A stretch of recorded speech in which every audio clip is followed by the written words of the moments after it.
And we are live with another episode of Comic Talk. It's that show brought to you by The Key where we talk about this week's new comic book releases. For those of you who don't know, new comics come out on Wednesdays, and we're literally here on a Thursday, every single Thursday, to talk about all the comics we read that week that we could read in a day. I'm your host, Dimithri Perera. If you're watching us live, you're watching us on twitch.tv/The Keeg Show or youtube.com/The Keeg Show.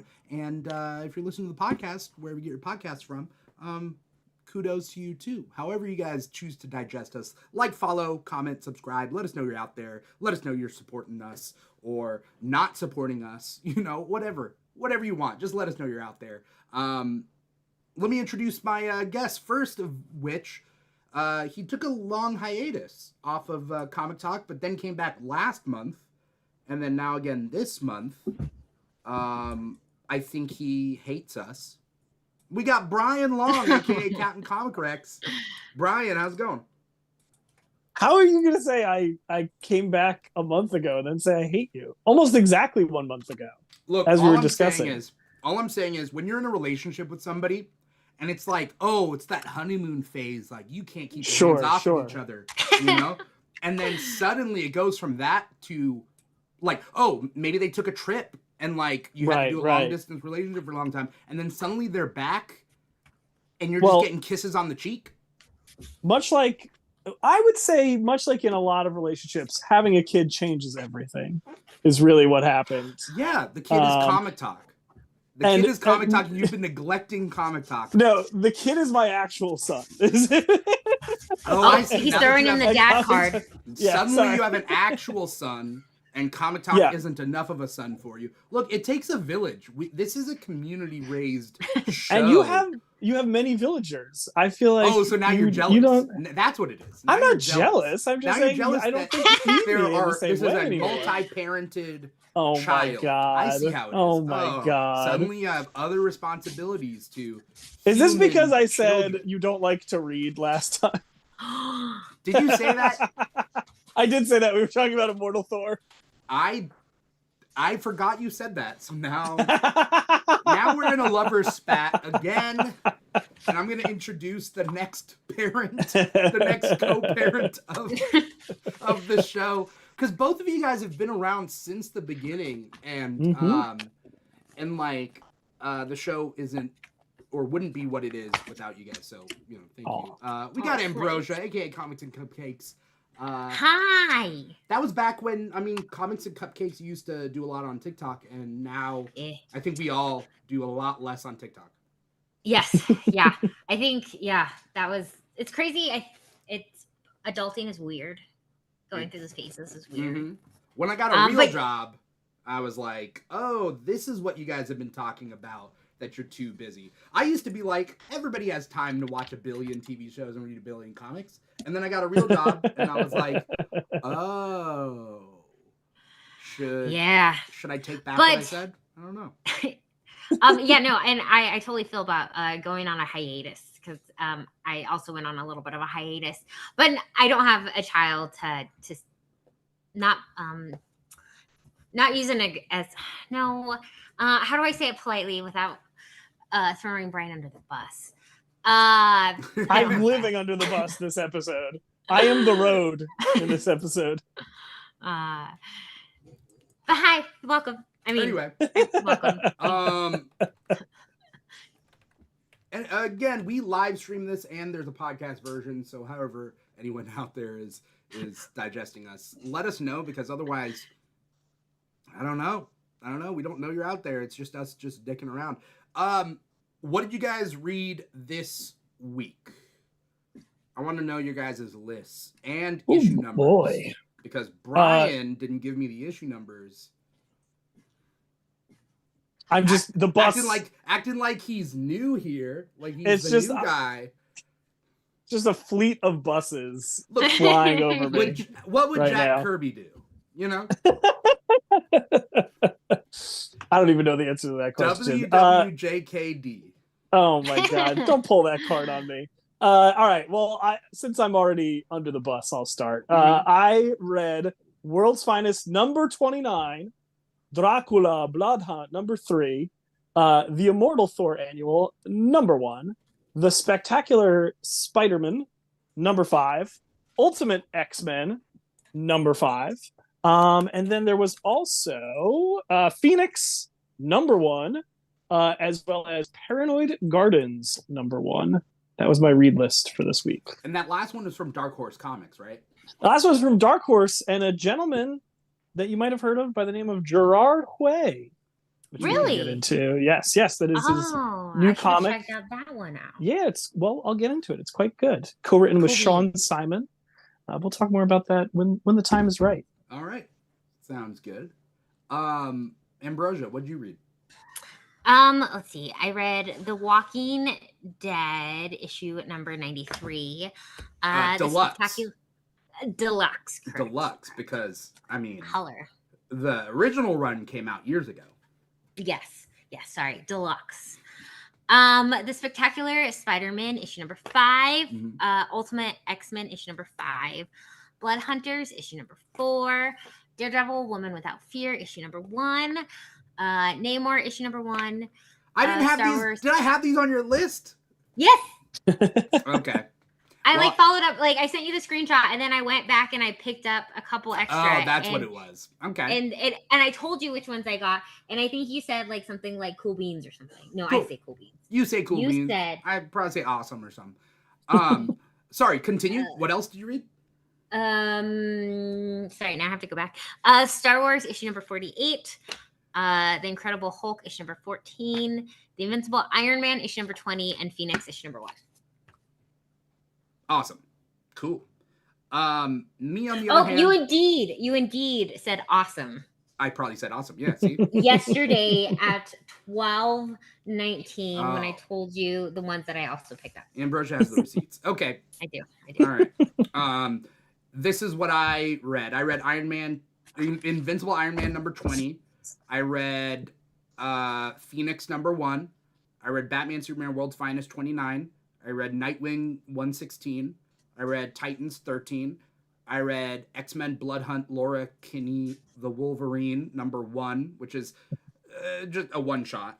I read Dark Knights of Steel All Winter number 1.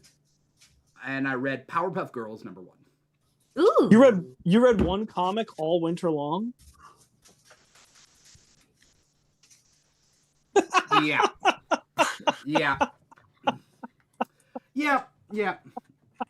I didn't know how to react to that one. I was like, the absolute I also did it. Silence after that joke is killing me. Oh my god, that was. I was like, I'm just gonna let Dimithri take that one. I'm gonna keep that silence in for the pod. For no, the podcast, please do. You know? People are gonna be like, are they still recording? I thought you were gonna joke about Powerpuff Girls, and then you made that joke, and I'm just like, I don't know what to. Why would I joke about Powerpuff Girls? I don't know. Did you think I was gonna read Powerpuff Girls number 1 this week? I mean, maybe we both grew up at a time when that show was popular. Yeah. I'll talk about that in a little bit, but I should also probably prep the other things that I didn't prep for. Who wants to talk about their pick of the week? Let's get to it. Let's get into it. Oh boy. Ambrosha, you go first. Okay, so originally I said that I went with Spectacular Spider-Man, but it's because I didn't read any of the ones. But after reading everything, I actually changed it to Phoenix. Let's talk about it, because Phoenix number 1 is this new phase of X-Men, right? Yes. Out of all these, and I'm trying to get everybody on this new phase of X-Men. So Phoenix number 1, I was excited that Ambrosia is jumping on. Did you read X-Men number 1 last week or no? Yes. Yeah. That was the one that I didn't, but I finished it over the weekend. So okay, nice. So yeah, I'm glad trying that you're really on the hard train. Because I feel X-Men have always been part of my pull list, but I just felt so behind. Yeah. And so now I'm just like, I'm not gonna fall behind. I'm gonna do it, and I've been doing it. So you are doing it. I am. We're on week 2, and I'm doing it. I really enjoyed this one. I mean, it's the start of everything, so it's the end of Krakoa. But I love Phoenix, and I think we just see so much of her in here, of like her heart, and they just think she's a monster. that just gets you. I'm not a big fan of the Phoenix. No? No, but Why? I liked this issue, but I also, it's weird. I don't like the Phoenix so much, but I do like Jean Grey. I love Jean Grey. But I do like Space X-Men because, like, I like the Imperial Guard and the Shi'ar. I like the Starjammers. I just don't like the Phoenix Force itself. Do you like the original Dark Phoenix saga story? I think it's overplayed, but yeah. Sure. Okay. Yeah, because I think the problem with the Phoenix is like that. Like many things in comics, it was a big deal once, and I think a lot of writers have like taken it and run with it, and sometimes crashed that car many, many times over. Like so who? I could understand. Who would you think? I mean, it's one of those things where it's one of the. I don't even think there's like one specific writer. I think it's just one of those things in comics where the original person had a clear idea of what it was, and then a litany of retcons and revisions and additions to the lore kind of like muddied the waters a little bit. You know what I mean? Where like Claremont, he had a clear idea of like what it was supposed to be, and then people like taking it and running with it. Like there are some people out there who are like, any character who wasn't a Jean Grey should not have had the Phoenix. I'm like, that's a valid argument. I understand that perspective. But I think maybe what helps this issue is that it doesn't feel like Jean isn't herself. I feel like so often when she becomes the Phoenix, she becomes that sort of godlike entity. And in this, it feels like she's still who she is, Jean Grey, except now she has this cool space adventure. Which is a hoot. I loved it. Yeah, and I think like I love like her interaction with Cyclops, and I think that's really what made her more Jean Grey and like more like relatable. Yeah. Sure. Definitely. Yeah. She doesn't feel like the goddess incarnate who has to be stopped in some way. Like she still is the character we know and love. Absolutely. But she could still cover up black holes. Yeah, exactly. Yeah. I feel like my goal, or not my goal, my want and desire when it comes to characters like this is that like show us the humanity behind the godlike powers. Like Superman, they do a great job of that over at DC. Like the goal is, okay, sure, Superman has these godlike powers, but like show us the humanity behind him. Sure, he can pull a moon, but like it's not about that. It's about like why is he pulling the moon? You know? Right. Who is he fighting for? Right. Why does he believe in those things? And so if they lean into that, which I think they're leaning into it with Phoenix, great. And I like that they're really going hard on like different aspects of Marvel Cosmic in this book, especially because I feel like, with the exception of Wolverine, there really has never been much success for solo runs for X-Men characters. You know, so many of them were designed to be part of a team, and I think that's part of the reason why they've never really popped in solo runs in any major way. But reading this first issue, I was like, this rocks. I definitely would love to see more of this. They put the Church of Universal Truth in this. Where are they from? They are Adam Warlock adjacent. They worship the Magus, who's the evil future version of Adam Warlock. I'm pretty sure they were in the Guardians of the Galaxy video game in a big way, if I remember correctly. They put and we have Nova. In this. Yes, you get all kinds of Novas back. You get lots of fun stuff. You got the Black Order. I do like the synergy of Cosmic Marvel because like Cosmic X-Men Marvel has always been kind of a little bit separate than the Cosmic Avengers rest of the Marvel universe. Sure. And like, sure, that's fine. The cosmic space is so huge. You don't need them to necessarily meet, but I'll be honest, the X-Men cosmic stuff is my favorite part of Cosmic Marvel. I don't care about the Kree at all. The Kree suck. I do not care. Nothing interesting has come out of the Kree. I think that might be too far. Let me reel that back in. Let me do a quick Google. There are certain characters that are Kree or Kree adjacent that are interesting, like Hulkling. Novar, Marvel Boy. I like him a lot. I don't care. Mm-hmm. All right, get out of here. But what I like is that this first issue ties in a lot of different components of Cosmic Marvel, because you got, like we mentioned, the Church of Universal Truth, which is the sort of like Jim Starlin, Adam Warlock space. Then you've got Pericus, who's a Thor villain, getting tied in. And then you've got the Black Order getting brought in. And then it seems like they're setting up the Starjammers to cameo next issue. Right. So it's kind of like taking the 4 quadrants and having Phoenix, be in the center of all of that, I think is really cool. Yeah. I'm excited for where to go. Now, I wouldn't have picked this as my pick of the week, but No, I liked it. I liked it a lot. And I think because it's typically not like, I really enjoy Jean Grey, and she just made me feel like I want to be Jean Grey when I grow up. I like her costume too. Yeah. It reminds me of, if you guys are familiar, there's a character on the Shi'ar Imperial Guard, right? That has a very similar outfit. Is it know. a guy or a lady? A Who girl. are we talking about? With the Are head- you talking with like the purple hair? I think so. She's got like short purple hair. I know who you're talking about. I definitely see it, the headpiece especially. The headpiece. Yeah, I can definitely see that. People I'm doing say a quick crazy. Google here. I'm just saying. Who says you're crazy? I'm just saying in general, Oh, well, that I'm not, no comment on that. Sybil, aka Oracle, is the character. Oracle is how I remember her, but now she's Yes. known as Sybil. I think her real name is Sybil, and her code name is Oracle. Okay, that's fine. That's yeah, that was a good. It was a good issue. It's a good start. Yeah. Kind of like X-Men #1 last week. It wasn't my pick of the week, but it was a good start. Mm-hmm. Mm-hmm. I was like, all right, cool. Also, I'm missing Krakoa, but okay, that's fine. You can't go Thank home. you and lots of other people. You can't. Yeah, go I home think again, unfortunately, that Sting is going to stay for a while. But at least they're I- alluding to things from it. Like Yes. they're not denying that it happened.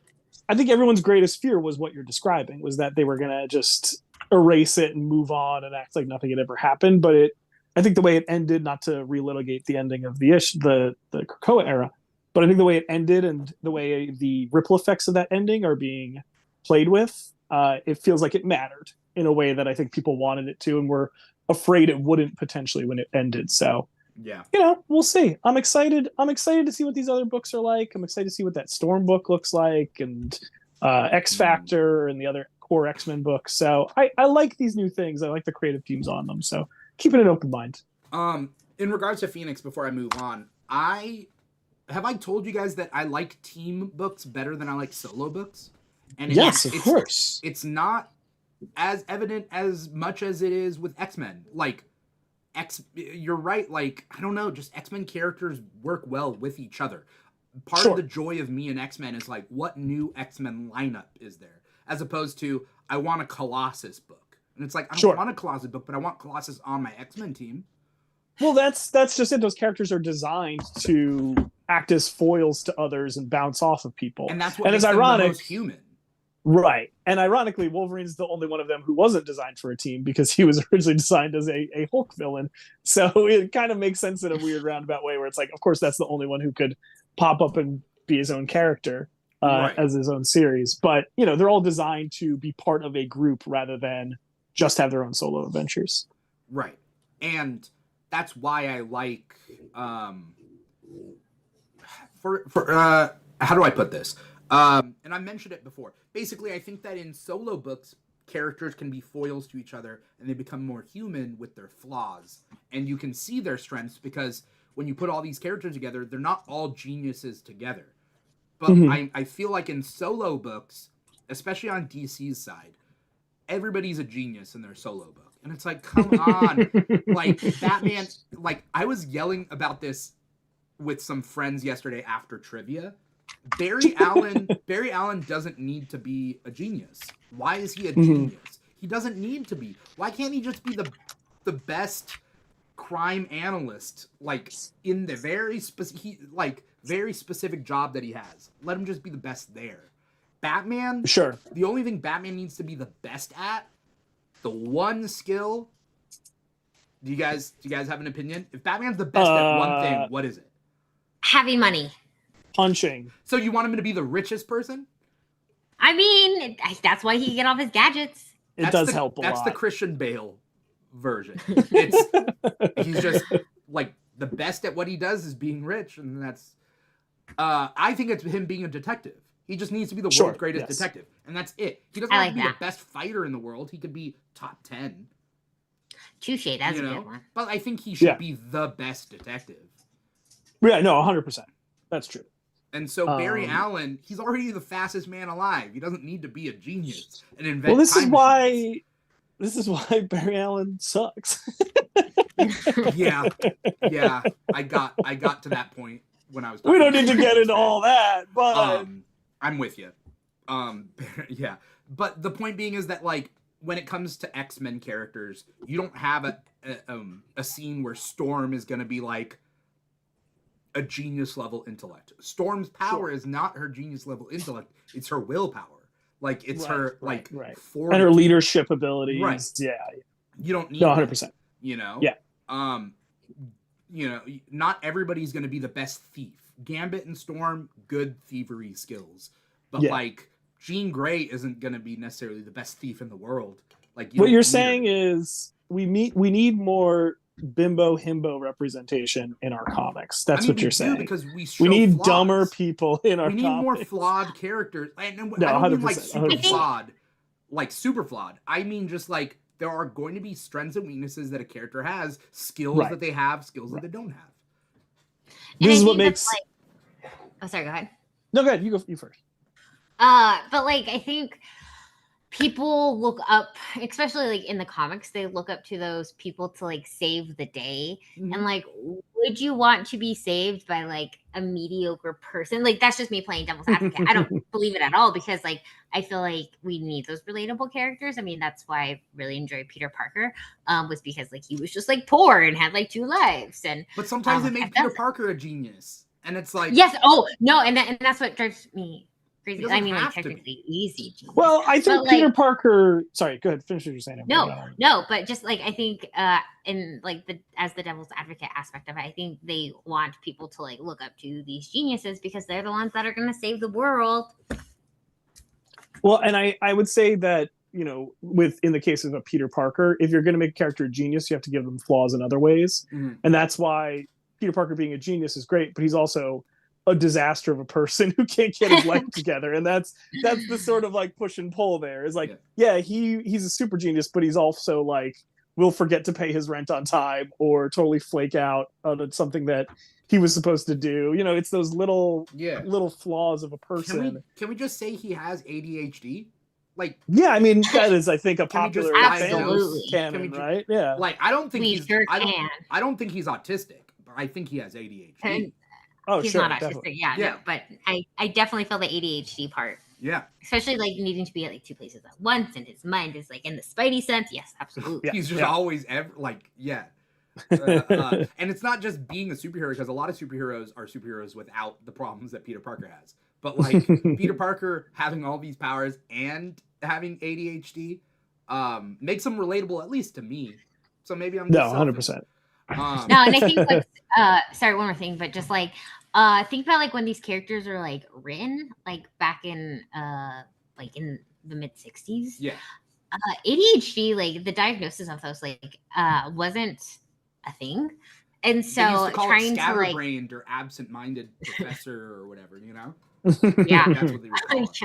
And it's like I feel like if you add it in now, then you get all those like people who are like, oh, Spider-Man's woke now, and like look at all these people. Like, I don't know. Yeah. You can't please everyone. Yeah, you're never going to. But no. Anyway, the point being, I forget what I was getting at. Basically, I like my team books better than my solo books. And so of course. I'm weirdly enough, and this is going to be a hot take, I am more excited to see Storm on the Avengers than I am for her solo book. I mean, that is a new, her being on the Avengers is a new thing we've never seen before. So I understand. I mean, I understand your excitement. Technically on the Avengers, like a long time ago, for very like. It was like, I think it was during Bendis' run where everybody was on the Avengers. So it's you know what I mean? But well, that's also the thing. Like, I think if you have a solo book, Superman has a solo book that's interesting only when his supporting cast is interesting. We need interesting supporting cast. So, if Phoenix is gonna do well, it needs to have a good supporting cast. So, that's really what it is. Which I think so far, like, we're getting that just based off of some of the characters we've seen. The implication by the end of the last page there is that she's going to lead the Black Order, which is crazy. Well, is it, or lead the Black Order with Christopher Summers, aka Corsair? Like, I mean, that's a pretty fun supporting cast. She could be hanging out with Corvus Glaive. Yeah, that would be what that's all about. I love the idea of what, like, you could technically hang out with bad guys if you're never afraid of them betraying you because you're all powerful. Like, if they know that they can't do anything to you, what do they do? Right. You know? Yeah. But you're gonna betray the Phoenix? Yeah. Good luck, buddy. Okay. You know? Or that we is could just really hang. funny. Or we could just hang, you know? By the way, it's something that somebody brought up online is that Emma Frost should have ice powers because of her name. But it's like, that's her name. And somebody was like, well, Scott Summers doesn't have, like, seasonal powers. Like, should he have fire powers because he's like summer? Yeah. time? If she lived in the DC universe, that's how it would work for sure. This is true. Yeah. So my pick of the week is Batman Superman World's Finest. And I want to pick. I want to get to that. Though Wait, there were some good Brian, contenders. Did you say what your pick of the week was? No, I'll let Dimithri I'm just go going first, then before. I'll say mine. Oh, okay, perfect. No, I just wanted to make sure. I didn't know if I missed it, and I was like, It's because I normally go third, and then people get upset at me, and they hate me, and then they go and have kids, and they never, they come back years later. Who are you referring to? I don't know. People have kids. Which is definitely not Dimithri and I. And it's not, yeah. Oh my god. We're childless. Yeah. All right. It makes it sound like Ambrosia. It makes it sound like we're together. I know. I thought about Ambrosia that and Dimithri after don't have kids. Oh my gosh. And it's like, World's Finest. You're go. right. Are you calling us World's Finest? Thank you.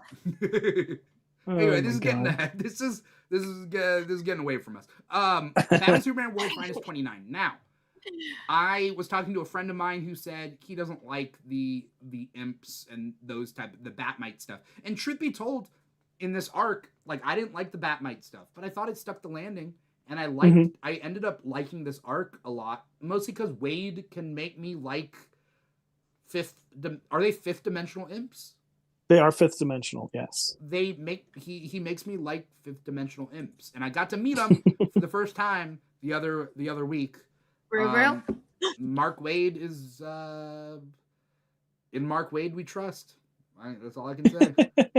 He's a good dude. I met him years ago, and he's very nice. So I'm happy to hear he's still nice. He's suddenly mean. He's like, there was this one guy, Brian, that I met years ago, and he ruined when I barely fans spoke for to me. him. Had him Now sign I don't my trust Daredevil. any fans.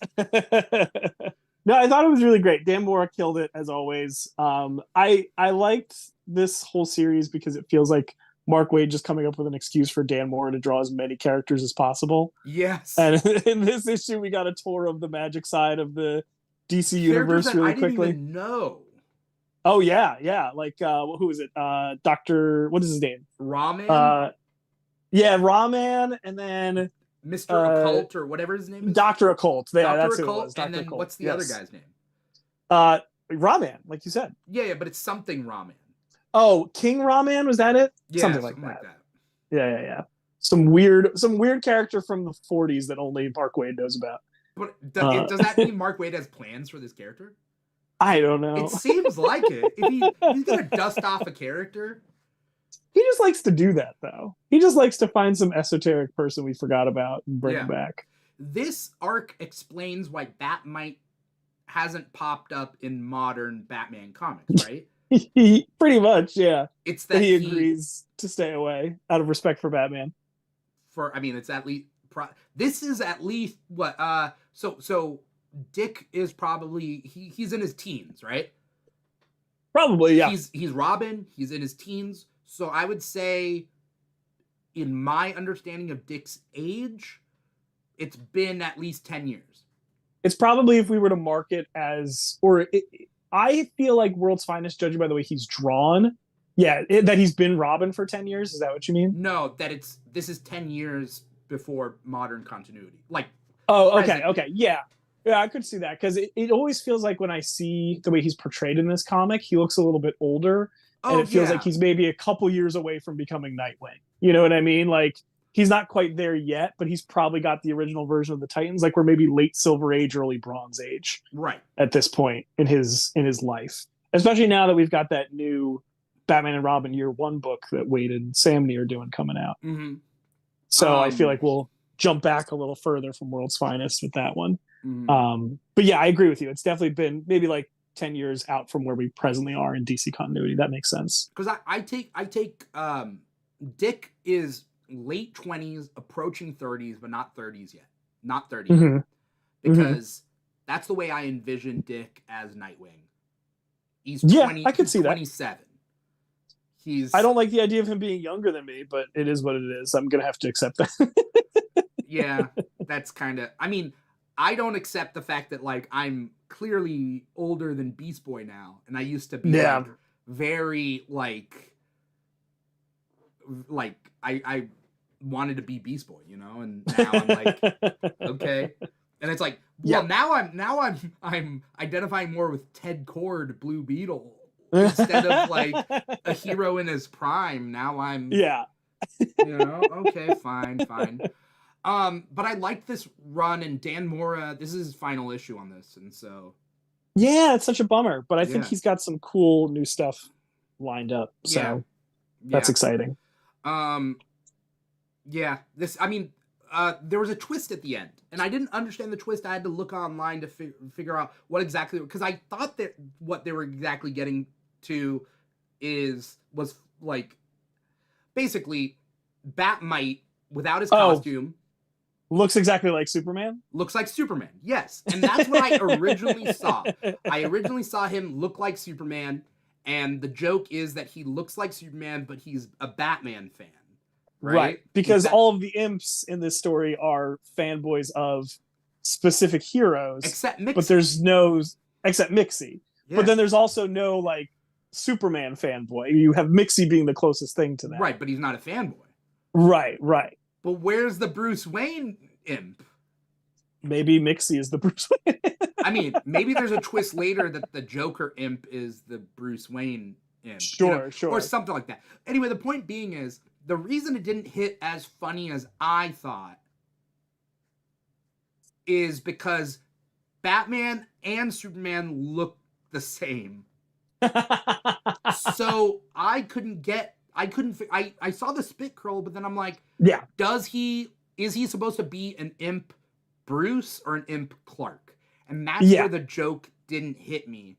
I think I agree with what you're saying. I think the spit curl is the tell for us comedically that's what it's supposed to be. But I do agree with you that Dan Mora's, albeit great art style, the characters do kind of look a little samey in the faces sometimes. Sometimes, but also just generally speaking, people tend to draw Bruce Wayne and Clark like where it's plot points and certain things where they switch spots. Right, you know? Right. And it's like, okay. But like when you do live action Batman and Superman, they don't look the same. Yeah. But like in the comics, they do, and it's just the weirdest thing. But so that's why I would have loved that joke if I don't know what they could have done. I don't have an answer to that question. Like maybe he put on glasses, you know what I mean? Right. Or he's wearing glasses underneath the mask or something. Yeah. And it's like, okay, there, I get it, you know? But it was cute. It was I'm sure that creature Doom might or whatever will pop up at some point. But I mean, that's a cool concept to just leave on the table. We'll see. I mean, that's what he's been doing, is creating stories from the past so he can have those characters in the present. Right. We do see the threads of time in certain things, right? Hinting at events for the future and things that are playing out right now in current continuity. Yeah. Anyway, that's Batman Superman World's Finest 29. Brian, what was your pick? Oh, I had two in mind. I was going to possibly say Phoenix for one of them, but I think of the two that I'm going to... quick, shout out to Vinyl Casket out there on YouTube. I didn't see your guys' comments out there because we normally draw the comments from Twitch, but I can see you guys out there. Vinyl Casket says, let's go, catching it live. That must have been when I was asking people to shout out, and I was like, I didn't pay attention. I'm sorry. Claude says, we stand neurodivergent Pete. Yes. There we go. Yes. But that being said, neurodivergent can mean so many different things. But I would, like, for me personally, I'm no doctor, but I would diagnose him with ADHD. Yeah, no, 100%. Because that's what I see. That's what I see with him. Got to make a Scott Summers ripoff named Austin Autumns. That's what Claude says. Thank you, Claude. But anyone watching us live, you're watching us at twitch.tv/thekeeg show or youtube.com/the Keeg show. Twitch is where we draw the chat from normally because we have more traffic on Twitch than we do YouTube. But today it is flipped. Brian, what was your pick of the week? I think I'm going to go with Paranoid Gardens #1 from Dark Horse Comics, written by the team, pair of writers, Sean Simon and New Jersey's own Gerard Way. Chris Weston on the art with Dave Stewart on colors, letters by Nate Piekos and Blambot. This is, if you liked like Umbrella Academy, or if you liked, I would say like Grant Morrison, Vertigo era, even Gerard Way's Doom Patrol, I think you'll find a lot to like in this book. So the premise of it is essentially you follow this young woman who works at essentially like a retirement home for just weirdos.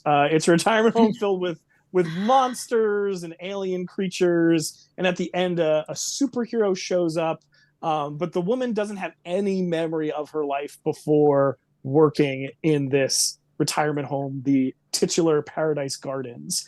So we start getting some hints about her mysterious past, as well as some strange goings on within the Paranoid Gardens itself. So yeah, if you like other Gerard Way comics, I don't want to, this doesn't sound like, sounds like maybe like an insult, but like if you've read some of that stuff, you know a little bit of the tone that you're getting into here, but it's incredibly enjoyable. Chris Weston's art is really good. It reminds me kind of Richard Corbin, his art style, like very horror comic adjacent. But it's really cool, and I found the mystery intriguing, and I thought it was really fun and funny. There's some humorous digs at the Walt Disney Corporation in here, essentially setting them up as the primary villain of the piece. So yeah, I would say if you like, 90s Vertigo, if you like Umbrella Academy, definitely check this book out because it's real good. Paranoid Gardens #1. I'm excited. I wrote that down because I had no idea that this was coming out because I love Gerard. My emo heart loves Gerard Way as my romance, but also my comic book heart loves Umbrella Academy. So I'm stoked for both. Yeah, I could definitely see this taking off and becoming a next Umbrella Academy type hit if the rest of the issues are just as good and the mystery plays out well. So definitely interested in picking up the rest of this as it unfolds. Wonderful. I have to check it out. Thanks. Yeah. Paranoid Gardens. That's my take. My other one that I was thinking about talking about, I don't know if any of you guys read it, was Ultimate X-Men #1. And all I have to say is, Dimithri, well. I guess this is an X-Men comic after all. Wait, Ultimate X-Men issue #1? Oh, did I say #1? I meant #5. Okay, I thought I read the wrong one, or I thought I was like on the wrong thing. But yes, did he think that it wasn't an X-Men comic? I don't know. Did he walk away for a second? I don't know. Yes, if he heard did my walk away. I'm right here. He was taking care of his child. Have you read the other issues of this, Ambrosia, or was this the first I one you read? have, yes. No. What is your take on Ultimate X-Men? If you were #5? listening, you would know. How dare you? But yes, Ultimate X-Men #5. You guys read it, right? Yes. I didn't read this one. I will read it, but I am not excited. So you know what's funny? Your big complaint about it not feeling like an X-Men book is this issue is where it starts coming together as like a team Finally, X-Men book. God damn it. But I think that's what I love so much about Peach Momoko I and agree. her books in general is just that like it doesn't feel like your typical like superhero X-Men book. It like there's so much more to it. And especially like, you know, we talked about last week Kid Venom. Did you read Kid Venom, Brian? I did not know. Dimithri doesn't like Venom or Carnage or symbiotes in general. But like Kid Venom is also done by it's not done by Peach Momoko, but it's very like Peach Momoko-esque. Okay. And that's what I enjoy about like this series and all of her other books. It's just that it is like it doesn't feel like your typical like comic book or your typical story that we would get. And I think that is also something that's really compelled me about this comic in general. You know, we've been talking about X-Men and team books in general, and I think part of what has made X-Men so popular is the aspect of the book where it's the characters and their day-to-day lives. You know what I mean? Like, I think people are, when they get into X-Men comics, they are far more invested or equally invested in the superhero interpersonal dynamics and character drama as much as they are in the action sequences. And I feel like this is true, I think, of superhero comics in general over the last couple of years. I feel like that citizen aspect, the like day-to-day life aspect, has kind of been slowly phased out for a much more action-oriented and action-focused storytelling. I mean, that was one of the down parts of Krakoa. I'll be honest. Yes. I get that. Because you remove them from real human society completely. Right. So I think what I've enjoyed about Ultimate X-Men, and I understand the criticism of it's very focused on one character in particular, but this issue, you kind of get the team aspect starting to come together a lot more to the point where it ends with Maystorm saying, we should call ourselves the X-Men. Like you get the team name at last. And you get a little bit more establishment of what's going on with the villain in a way that I wasn't expecting. And you kind of get a hint at what this Ultimate Universe's Brotherhood of Evil Mutants is going to look like. In a way that's a lot creepier and unsettling than I was expecting. Like it seems like it's more of a cult than it is, you know, a team of supervillains led by Magneto. Yeah. So yeah, there's lots of interesting elements. And I think that, not to compare apples and oranges too much, but this past couple days, DC started unveiling their Absolute line, which is kind of being pitched as like, this is their Ultimate Universe. And they've certainly picked creators who I like, but it's also people who I'm like, I'm used to seeing these people write comics. I think a thing I really enjoyed about stuff like Ultimate X-Men or even the Ultimates recently is it's people who are newer to comics, people who haven't been writing the books for a long time, and it makes them feel a lot more fresh. And I think of all of the current Ultimate books, Ultimate X-Men is the freshest feeling, the most different feeling. And that's part of why it makes me so excited month to month, because I really don't know what I'm going to get. And this issue continued to live up to that high expectation. So yeah, that was why it's my other pick of the week. I'll have to go back. All right. Especially because we're about to meet Ultimate Cyclops, who is this girl in a tracksuit who wears an eye patch, and I'm very excited to learn more about what her deal is. I think that's what I enjoy so much about this book is it's like same but different. Yes, does that make 100%, 100%. Like, which is what the Ultimate Universe should be, right? Like right. It shouldn't just be we brought in the same character but changed their coat of paint a little bit. It should be like let's do a total reimagining of what the whole world looks like, and they've really done that in this book especially. They have, and I love it so much. Yep. Sorry, Dimitri. Shout out to Claude out there saying hell yeah, Gerard Way. Is Claude a little behind? I'm not quite sure, but what I do want to just touch on, because it is big news and it isn't normally in Comic Talk's wheelhouse to be talking about like comic news per se, but yeah, DC will have the Absolute line. What do you know, Brian? What do you know, Ambrosia? Because they're doing like essentially Ultimate DC is going to be called Absolute DC, but it has a different premise. They have now, I know there were leaks last week, but they have now pretty much officially released the majority of not the majority, but released a lot of information as to like Darkseid's involvement on this universe coming into being, as well as the creative teams of the Superman, Batman, and Wonder Woman books. I mean, it's one of those things where, like, when they talked about like Darkseid being the one who created it, and they're like, "This is going to be, you know, a more intense DC universe." I'm kind of like, "Great, I haven't seen that a million times already." Yeah. There's a part of me, I'm trying not to prejudge it, but there's a part of me that's like, cool, great, thanks for this new fresh take on an edgy version of DC characters. I've never seen this before. I don't know, we'll see. I like the idea of Nick Dragotta drawing Batman. I like his absolute unit yoked Batman. Everybody's comparing him to Reacher because he's so huge. He really is Reacher Batman. Holy crap. Yeah, that is funny. Because, like, Batman, to me, is not a character that stands a head taller than everybody. That's like right. Yeah, he should be lithe and like agile. Yeah, that's very funny. And I'll be completely honest that I'm not as involved with the DCU, so this is all new and this is interesting to know. So I'll just keep that in my pocket. They also said with the Absolute line. By the way, it makes me think that Darkseid is going to be at the end of Absolute Power, this crossover event.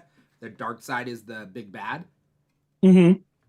You know, and I think the premise is that Darkseid creates essentially an Omega universe. Like with the Omega beam, something happens and creates a whole new universe. That's the Absolute universe. They should have called that Omega though. It would have been way better name. Because also the idea Omega is the end, and Ultimate is the end. Like they mean that, right? Like the words mean the same thing. Right. So DC's Omega universe could have been a cool. Yeah, that could have been cool. You know. Anyway, point being is, DC says that when that gets released, that they're doing essentially like fresh new arcs for all these series that'll be like new creative teams and new jumping on points for all these characters that people can, without any experience with these characters, jump on. Like whatever new Nightwing issue, you know? Yeah, I'm curious to see what that's going to look like. But what's weird is that there's so many people. I think it was in that leaked ash can. There's so many names of like writers and stuff that it's not clear to me if these are like some of these are new books that are part of this all-in initiative or what the deal is. Like I know Al Ewing is one of the big names that is supposed to be a part of this, and I have no idea what he's writing or working on. I'm very curious to see what that is because this will be the first time he's doing a DC book. This might be the more palatable version of New 52. Because I did not like New 52 because New 52 essentially tried to do an Ultimate Universe without doing an Ultimate Universe, and then it's the only universe. So at least back when Marvel did the Ultimate Universe, you had the six. Is there a dog barking in the background? It's not me. No. Okay. So DC, Marvel had Ultimate Universe and the 616 at the same time, and that was fine because they can both be different and great, you know. What was I saying? Oh, DC New 52 was the only universe, and they messed that up. So at least with this, okay, maybe they're realizing that they need fresh new takes, but they also don't throw the baby out with the bathwater, you know. Yeah. I think that was probably the thing that bothered most people about New 52 was not only that they restarted everything, but like if you stopped and thought about it for more than 5 minutes, the way they restart everything didn't make a lick of sense. No. So. No. And I know that the creator, or not the creators, the writers and artists were getting upset too. Oh, yeah. There's that pretty incredible, I think it was an oral history that came out a couple years ago that really delves into just how much of a disaster it was behind the scenes and how much of it was like really last minute and not really clearly communicate to people what was happening in terms of continuity. So DC pretty eye-opening. Yeah. You read that and you're like, okay, now I understand. This actually all tracks with what I saw on the page. Yeah. There were so many problems. Let's hit the rest of these books real quick. Sorry about the dog. It's okay. We have a puppy and she doesn't like the vacuum. It's okay. Invincible Iron Man number 20, Ambrosia. How do you feel? Invincible Iron Man. Oh, I liked it. I like Emma Frost. And I like. Did anyone read this? Yeah, I read it. I am reading the series, but I'm reading on the app, so I'm a couple months behind. Okay, I loved this. I loved this whole thing. I did. Yes, Mhm. I'm not going to spoil it for Brian. Oh. but You can I spoil love, it. You can spoil it. It's okay. Like, I love what Emma did at the end. Like, Yeah. Iron Man isn't one of my favorites, but I really enjoyed him in this series, and like that whole situationship that we had happen over there. I also like, his relationship with She-Hulk in here. But I thought this issue was so much fun. I like the whole Emma Frost thing. I think that was just like the cherry on top for me. I originally went in hating the idea of Emma Frost and Tony Stark getting married, mostly because although I don't like Emma Frost, she's grown on me, but I'm very protective of my X-Men characters. Like, I believe that Storm is better than Black Panther, and like I didn't like them together. Like, Black Panther, weirdly enough, I love Black Panther. He's just not worthy of Storm. Not very many people are, And so for me, I'm like, Tony Stark and Emma Frost. Come on, Emma. Even though I don't like you, you can do better, But then I like them together because they're both assholes I did too. together. And like, and they both like dish it out together, and like I think they balance each other out. Crazy for crazy. Yeah, well, that's not balancing. That's just like more But like imbalance. Like, okay, I mean, like, but okay, balance is incorrect. You're right, but like they like one up each other. Yeah. Like they keep each other. They match each other's energy. Yeah. Matching each other's energy. I like that. Yeah. And I was sad to see the end of this. I was too. I was really hoping like they would. But I knew their marriage wasn't gonna go through the new X-Men comics. But like, they get an annulment, and it's sad. I don't know. Yeah, no, I mean like it. Okay. What'd you say, Brian? No, I was just saying. I thought overall they did the like classic romance trope of fake relationship evolves into real relationship very nicely. I'm a big fan. Weirdly enough, I am a big fan of rom-coms. There are a lot of bad rom-coms out there though. So like I like the ones that like are fun. But like this one was kind of a rom-com in that way. Right, right. No, 100%. And like he had hope. He was just like, yeah, we got this. And then she's like, do we though? And that's like totally like a Tony Stark move of like what he like. I totally could see him doing it as well. So like when I say like they match each other's energy, like that's something he like that ending he totally would have done as well. She was crying at the end. Yes, so because great. we got the heartstrings being tugged on, and I love this issue. This is so good. And they end with saying, "All right, we're gonna start a West Coast Avengers." Oh, hell yeah! Yes, I'm so excited for that. Brian, too. there's a scene where they play. There's a game they play called Ton Ball or something like that. Okay. Is that what it's called? Mm-hmm. And it's War Machine and Iron Man essentially playing basketball with a 1-ton ball. I love that. That's terrific. And it's just like, okay. I don't think they dribble, but like I'm assuming they shoot with the 1-ton I love ball. That. And so yeah, there were some really good moments in this one, and I just think it's funny how like I was such a naysayer, and I was like, all right, fuck, it grew on me. I feel like a lot of people were though. I don't think it was just you. A lot of people. But a lot of which people, is why they do it. Here? Yeah. And I thought because it they're worked. like, yes, because they're just like, yes, we don't want you to like them, but then we're going to make it so you do like them, and then we're going to break your little hearts. That's yeah. what they do. Really quick, Ambrosia, tell me real quick about Incredible Hulk number 14. Incredible Hulk number 14. I kind of just breezed through this one. Sorry, typically I take notes, and this week I did not. What do we got going on here? It was fine. It wasn't something. We just see a lot of like Hulk and his him fighting his inner battle. So nothing like terribly big on that. That always happens this was with the Hulk. Yes, and so that's why I felt like this, like Incredible Hulk hasn't been one of my favorites. The girl that he met. Has anyone been reading this? No. I'm reading it in the trade, and I'm up to end of volume 2 right now. I'm not so a big I'm fan a of the couple Hulk. behind. I'm not. I've been liking this book though, but say what you were going to say, Ambrosia. We have Betty in here. And Oh. so yes. And we have this one was just a no-go for me. I haven't been liking it. But at the end of it, we do have some Wolverine and Deadpool action. Kind of like hyping up the movie. And I think that was like my favorite part of this. And it wasn't part of the Hulk story. So I don't think I'm going to Deadpool and Wolverine. I'm doing a bit. Oh my gosh, stop. I am so gullible. I would have believed that. Can you imagine if I was like, I'm Deadpool 3? I'm not familiar. What is this? As we pick up the pace a little bit more, Spectacular Spider-Man number 5. Both of you read it. I did not read it, but I read number 4. I just didn't get to read this one this week. I just want to shout out that I think Humberto Ramos might be one of my favorite Spider-Man artists. God, Humberto Ramos, yeah, dog, he kills it in this issue too. It's got like 3 splash pages, and they all look sick. It's so good.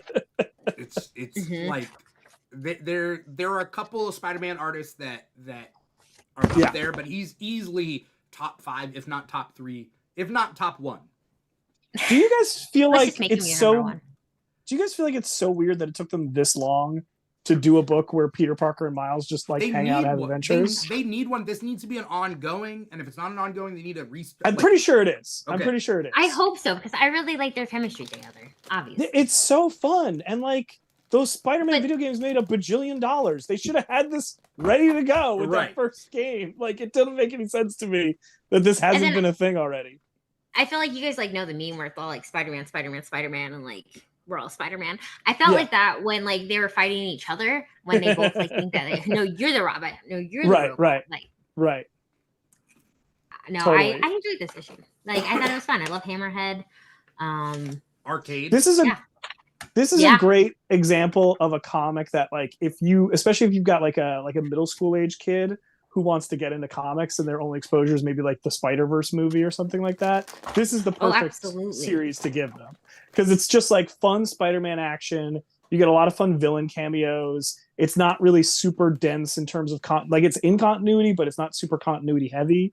It's the perfect, like, you've got a young kid who wants to learn about comics. This is a great book to give them.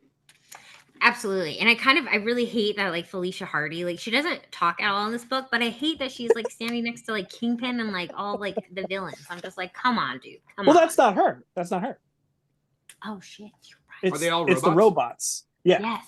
Because it's Hammerhead at the end is like, because the whole idea is it's Arcade creating like dream scenarios for people. Yeah. And the ending is a great splash page of Hammerhead calling Mr. Negative, Black Cat, Kingpin, Sylvia Silvermane, and Tombstone his flunkies, and them calling him boss.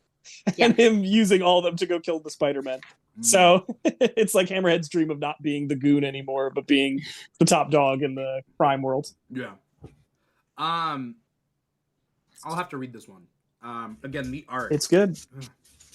I mean, you're caught up now. You just have to read that one. Yeah. Star Wars number 48, Ambrosia? It's fine. Is that all you want? It's kind of no, I mean, yeah, it's fine. I feel like you kind of there's only so much like Star Wars you could do. I mean, you still have Leia, who struggles with terms of her guilt and how much she feels like a part of the destruction of Alderaan. Yeah, I think it's fine. Okay. I like the Marvel Star Wars comics, but I've dropped off after a while, so it's a lot. The Walking Dead Deluxe number 93. They finally made it to Hilltop. Okay. And that's it. All right. Yes. It has color. That's the thing. It's like it's the same thing except it's in color. Yes, and what's been fun though for me is that I watched the show before I started reading the comics. And so it's been really fun to like just read it part of the because Andrea is like still part of this world, and we haven't seen her. She died way before that. So Yeah. it's been fun. I've still enjoyed reading them. Mhm. So, but we made it to Hilltop. Both of you read Immortal Thor Annual, right? No, that was the one I didn't get to. Oh, I did. okay.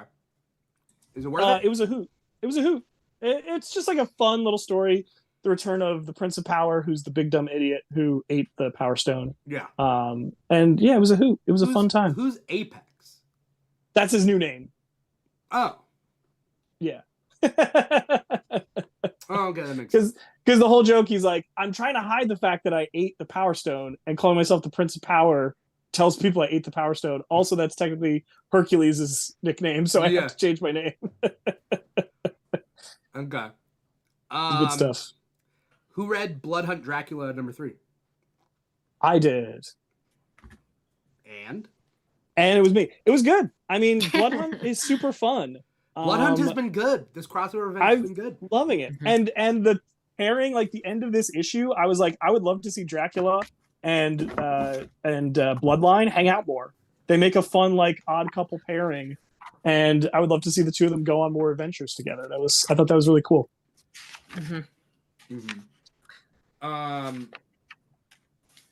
Let's see. Nightwing 116 I read. This is closing up Tom Taylor's run of Nightwing.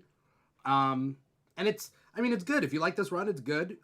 We see Dick Grayson's relationship with Boston Brand, aka Deadman. Ooh, I like that. And then that's pretty much it. They're setting up for some bigger things. Dick Grayson's on the run from the law. We also got Titans 13, which I thought this was the issue where the hens would come to roost, but they kind of pushed it off another issue, and I'm like, all right, fine, whatever. You get more magical stuff, and like the Ruler of Hell, and Hera comes in with the Spectre, and so like there's kind of some like interesting things. Which Ruler of Hell? Blaze is the Ruler of Hell right now. Okay. It's a she, right? She. I think so. I thought it was maybe Necron. No, Necron's in jail. In like hell jail. I'm just imagining Necron in like county jail in Gotham City somewhere. It's just very funny to me. The Prince of Hell being in regular jail. He's in jail. I was surprised you guys didn't read Dark Knights of Steel all winter. #1. I didn't read the regular Dark Knights of Steel. The regular one's better when you don't read it monthly because they have like breaks and hiatuses. So like, Dark Knights of Steel was cool, and then this one actually was really good. This one could have been close to my pick of the week because again, what I like about Dark Knights of Steel is that they're not just like, because what DC used to do with their Elseworlds was just palette swap for genre. And so it's like, oh, the Justice League is Bruce Wayne is a rich man in a small town, and he is secretly the Bat Cowboy, and blah blah. And then there's like, a man falls from the stars, raised on a farm, and he shall protect his town as Super Cowboy. And then like it's the same thing over and over and over.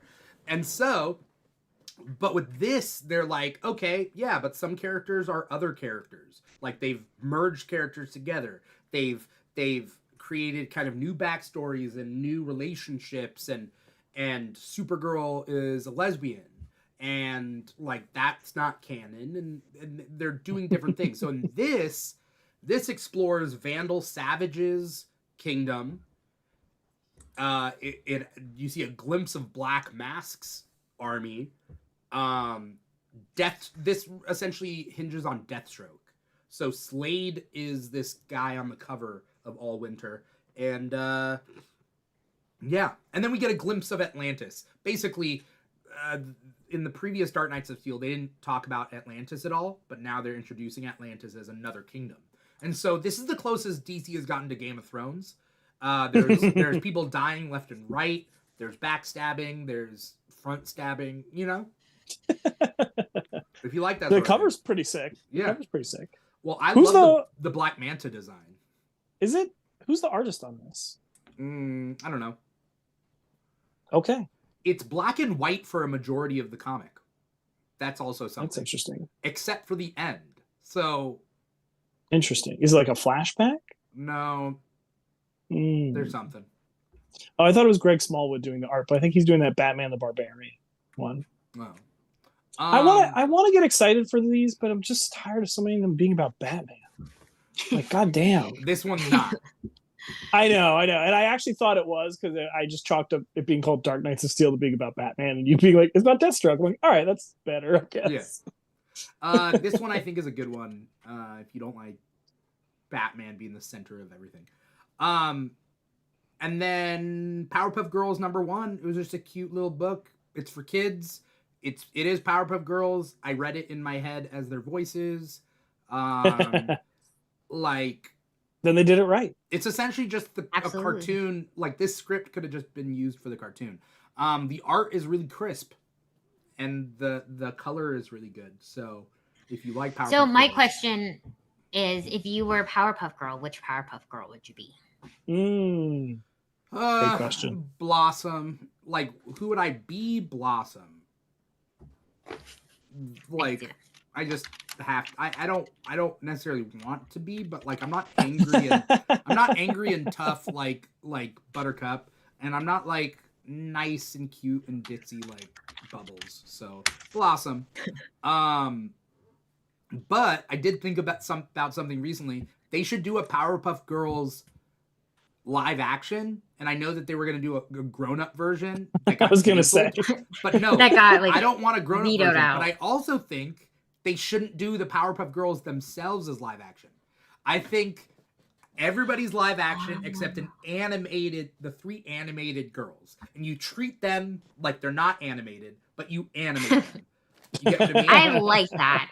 Like, but have Mojo Jojo. If you tie in Mojo Jojo's origin story with Chemical X, then make him animated. But I think like him, who's the guy with the fishnets and the claws, like the devil looking guy. Him. If you do him, do a live action him. Do a live action Gangrene Gang. Like, do that. But then also, but like, kind of like Alvin and the Chipmunks, except more animated. Like, you can make them right. You can make them 2D if you want to. Just the Powerpuff Girls 2D. My pitch is do it live action with disturbing amounts of prosthetics. You mean like no fingers at all? No fingers, bulbous heads, massive eyes. That's my pitch, and I think it'll make a lot of money. I saw a cosplayer. I posted her. She did a cerebellum and a Sarah Bear cosplay. Did cerebellum, Sedusa, and the mayor, and like cosplay, and like it's so good. Check out the Keeg on Instagram, the Keeg Show. Claude out there says I'm a Bubbles. Yeah, sure. Like he's sure. a Bubbles, not I'm sure. Bubbles, but yes. I Josh am a Fuzzy Brolin Lumpkins. is Fuzzy Lumpkin. Claude says. There you go. All right. Let's get through this. Let's blast through these. Namor #1. Was it good or not good? It was good. I liked it. All right, cool. I also liked it. I ended up reading that. I usually don't like Atlantis stuff that much, but this was pretty kick-ass. I like this one. Yeah, I was surprised. Ever since they introduced Namor in the movies, he's so much more interesting than Namor. Is that what they called it? Namor? In the movie, it's Namor. Yeah, because it's Spanish. It's like Spanish influenced. Yeah. The boy without love, right? Yeah. El Niño sin amor. Yeah. I like that. And so, but like in this one, Namor is just Roman backwards. That's how they named him back in the day. Hey, from issue one, it canonically says that he's declaring a war on all white men. So he was woke before woke was even a thing, and we have to respect that. Yes. It was good. Yeah. You don't like regular comics Namor? Regular comics Namor is great. He's such a dick. Yeah, but I don't find him that interesting. I like Namor way more. Sure. Namor way more. Sure, Namor. Yeah. Sure. Daredevil, Woman Without Fear. Number one. I like this one a lot too. I've been out of the Daredevil game in a hot minute, but I liked it and I'm excited. We see her with Alice and some kidnapping and some karate chop. It's good. I'm excited. Okay. Cool. And last but not least, Blood Hunters number 4, is it? Yeah. Did you read this one, Brian? I did not. No. Have you been reading any of the Blood Hunters? I have. I'm reading the main story and then the 2 like Blade adjacent ones, so Dracula and then Midnight Suns, but I'm not reading any of the other ones. Blood Hunt Wolverine is one of my favorites. Oh yeah, That's what I'll you check that said. out then. Oh, so good. Also, Jack the Ripper Blood Hunt, I think just ended. Wait, Jack the Ripper? No, Blood sorry, Hunt? Union Jack the Ripper. Oh, Sorry. I was like, what the yeah. hell? Union Jack the Ripper was sad and like depressing, but like it's gory and like it's good. Blood Hunters was all right. Again, it just tells you like 3 different stories based off of like different perspectives. So we have like Santana in here, Silver Surfer. It was not my favorite. It was fine. Okay. All right. Cool. That might be everything that we read this week. I think we did it. That's everything. It was kind of a light week. There were ones that I really wanted to get to that I didn't get to read. Which ones did you want to get to that you didn't? Scarlet Witch number 2, Destro number 2, Superman 16. I didn't get to read. Did you guys see the Zdarsky comic news at your local comic website or comic store? What is so it? Chip Zdarsky is like putting out like a free newsletter, or he did at least this week, to comic shops. And it's very funny because the cover is like a classic like parody of like grocery store magazine covers. Yeah. So it has like fake headlines, things like, "Why is every CGC comic a 9.8? Our team investigates the missing 0.2." Stop! That's Or so good. I like this one. Comics versus manga. Comics are winning if you look at this very specific sales chart. It sounds like Wizard Magazine. Yeah, it's kind of like him doing like a piss take on that. It's very funny. Yeah. Okay. All right. I want to thank both of you so much for coming on the show to talk about everything that you guys read this week. Of Before course. we get going, where can we find you? What do you got coming up? Anything you want to plug? Ambrosia, you want to go first? Sure. You can find me on TikTok at comics and cupcakes, and on Instagram at Ambrosia_Linda. And I'm just reading comics and posting on TikTok. So that's it. Very cool. Brian. Hell yeah. You can follow me. I mean, if you want to see the old TikToks I made, I haven't made a TikTok in a while because I'm too tired. But you can follow me at Captain Comic Rex. You can also find my Instagram page there. I am hosting a book club now at my local comic shop in Bayonne, New Jersey, Manifest Comics. And this month, well, I should say August 6th, our book is All-Star Superman, which you can now pick up in the very cheap digest-sized volume that was just released. So if you would like to be a part of that discussion, it'll be Tuesday, August 6th at 6 p.m. at Manifest Comics in Bayonne, New Jersey. Hope to see you there. Awesome. Amazing. Yeah. If anyone wants to follow me personally, you can follow me at This Is Dimithri on social media. I'm going to be at San Diego Comic-Con this upcoming week, so there won't be a comic talk next week. But hopefully I will be creating content from San Diego Comic-Con. I'm going to have some cosplays. I haven't cosplayed in a while, and I'm putting together a cosplay. I saw the couple preview cosplays. picture, and I know what it is, and I won't spoil it, but I'm excited to see it. It's not the first person you would think of. It's the second. Is it the one that Is it you told me Aladdin? that you're doing? Maybe. You told me maybe like a year or two ago that you've been assembling this. I've been trying. So, I've been trying to do this. I'm excited that it's finally coming together. I'm very excited to see it. You just have to push yourself. You have to be like, this is the time you're gonna do what you had planned. And so, We are proud of you. I got some cool things. What can I say? Anyway, that's for me personally. This is Dimithri. But if you want to follow the Keeg on social media, you can follow the Keeg at the Keeg Show. On TikTok and Instagram, those are our two biggest ones. We also got Facebook, a Threads, a Twitter, all that. At The Keeg Show / The Keeg Show. Pretty much everywhere on social media, including patreon.com / The Keeg Show if you want to give back to the Keeg. We have Comic Talk, which is this show, every Thursday, 5 p.m. Pacific, 8 p.m. Eastern. We just got done with The Acolyte tonight when we went over episode 8 of The Acolyte. But you can check out that episode. And then we have State of X, which we will probably do in a couple of weeks. Basically, we do an X-Men podcast once a month. So we'll be talking about July's X-Men comics soon enough. That is pretty much it. If you guys want to find a comic shop near you, go to comicshoplocator.com, find a comic shop near you.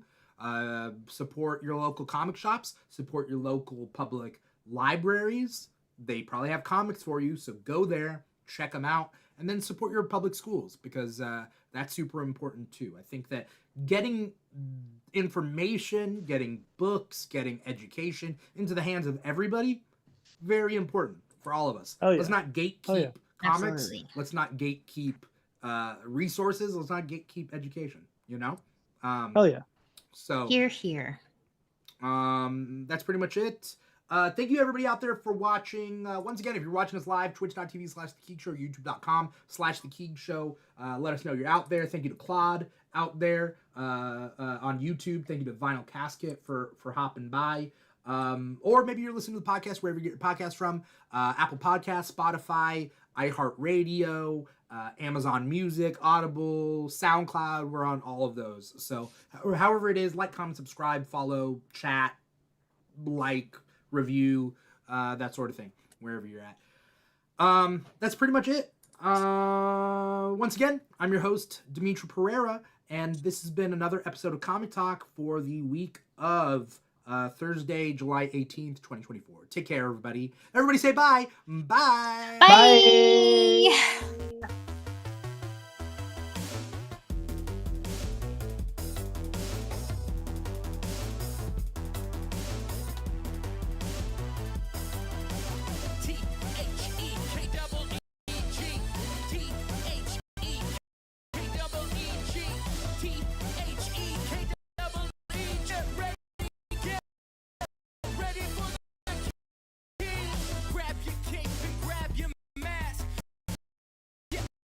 Super strong or super fast. Gotta put the loot, 'cause it's the king.